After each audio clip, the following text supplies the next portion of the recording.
تبارك الذي بيده الملك وهو على كل شيء قدير. الذي خلق الموت والحياة ليبلوكم أيكم أحسن عملا وهو العزيز الغفور. الذي خلق 7 سماوات طباقا ما ترى في خلق الرحمن من تفاوت فارجع البصر هل ترى من فطور ثم ارجع البصر كرتين ينقلب إليك البصر خاسئا وهو حسير. ولقد زينا السماء الدنيا بمصابيح وجعلناها رجوما للشياطين وأعتدنا لهم عذاب السعير. وللذين كفروا بربهم عذاب جهنم وبئس المصير. إذا ألقوا فيها سمعوا لها شهيقا وهي تفور تكاد تميز من الغيظ كلما ألقي فيها فوج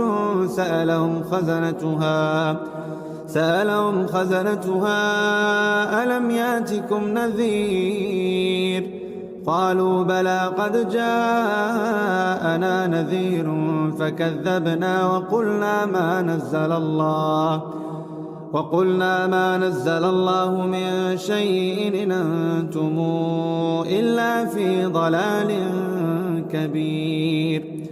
وقالوا لو كنا نسمع أو نعقل ما كنا في أصحاب السعير فاعترفوا بذنبهم فسحقا لأصحاب السعير.